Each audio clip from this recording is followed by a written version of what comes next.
গতবারের মতো এবারও বিজয় দিবসে জাতীয় প্যারেড গ্রাউন্ডে কুচকাওয়াজ হচ্ছে না বলে জানিয়েছে স্বরাষ্ট্র উপদেষ্টা মোহাম্মদ জাহাঙ্গীর আলম চৌধুরী। জানান, বিজয় দিবস উদযাপনে নিরাপত্তা নিয়ে কোনো শঙ্কা নেই। সচিবালয়ে আন্তঃ মন্ত্রণালয়ের সভা শেষে তিনি এসব কথা বলেন। গত মধ্যরাতে গ্রেপ্তারি পরোয়ানা ছাড়া সাংবাদিককে তুলে নেওয়া প্রসঙ্গেও।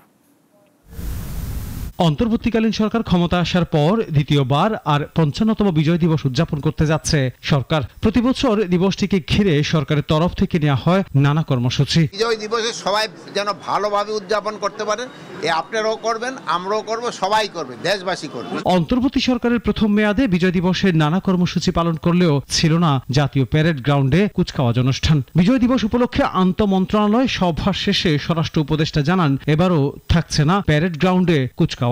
তবে উদযাপন ঘিরে নেই কোনো নিরাপত্তা শঙ্কা। রায় দেওয়ার পরে কোনো রকমের অস্থিরতা সৃষ্টি হয় নাই এবং বিজয় দিবসেও কোন রকমের অস্থিরতার কোনো সম্ভাবনা নাই। কোনো কর্মসূচিও কোনো ধরনের পরিবর্তন নেই। জুলাই গণ অভ্যুত্থানে ক্ষমতাচ্যুত হয়ে ভারতে অবস্থান নেয়া সাবেক প্রধানমন্ত্রী শেখ হাসিনার মৃত্যুদণ্ডের রায় ঘিরে দেশে কোনো অস্থিরতা নেই বলেও জানান স্বরাষ্ট্র উপদেষ্টা। সব কর্মসূচি আগেও যেভাবে হয়েছে এখনো একইভাবে হবে, বরঞ্চ আগের থেকে আরো বেশি হবে। শুধু গতবারও আমাদের প্যারেড হয় না, এবারও আমাদের প্যারেডটা হচ্ছে। গ্রেপ্তারি পরোয়ানা ছাড়া গতকাল রাতে এক সাংবাদিককে তুলে নেওয়ার প্রসঙ্গে স্বরাষ্ট্র উপদেষ্টা বলেন, তিনি প্রথম শুনলেন আজ। অনুসন্ধান করার পর বিস্তারিত জানতে পারবেন বলেও জানান জাহাঙ্গীর আলম চৌধুরী। কোনো কিছু নেই। আনোয়ার হোসেন, নাগরিক, ঢাকা।